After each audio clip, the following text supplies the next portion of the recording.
Xoş, dostlar, qaranglar, yana bir adres tushuntiramiz sizlarga. Assalomu alaykum. Kayfiyat yaxshimi? Xanqa tumanimizda, Ahmaboyevda, Baraka mebelda azizlar, ishchi bolalarimiz, ya'ni ish izlagan bolajonlari 5-6 bolaga ish bor, zudlik bilan.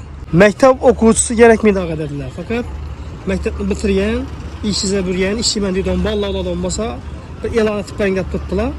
Telefon nomerlarini hozir aytib o'tamiz sizlarga. Adreslarni tushundingizmi? Adreslarni tushunmagan bo'lsangiz yana tushuntirib o'taman. Bir Xanqa Ahmaboyev.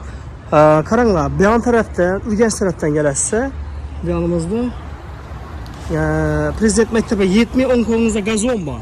Gazonning orqa tarafida yana Baraka mebel. Xullas, Xanqa Ahmaboyev o'rtoqlar. Mana shu yerga kelaverasizlar. Ayni. Ya Baraka mebel yozib qo'yibdi. Aylıklardan hammasini gaplashasiz. 2 million ovqatini beradi, obiyeti geçib beradi. Uzak tarafda, ya'ni boshqa rayondan keladigan bo'lsa, yatar turarlarni chekan deydigan bo'lsa, telefon etib gaplashasiz barchasini. Mana qo'laring. Bu yerdan mebel chiqadi.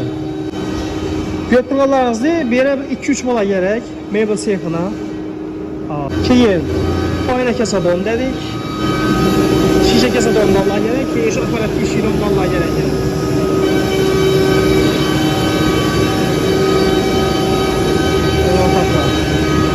Meyve seximiz katta. Bu anda aytib o'tganimiz yine shisha kasadon taraflari. Sho'ram ustoba, ya'ni bolalar kerak. Lekin maktab o'quvchisi kerakmaydi dedilar.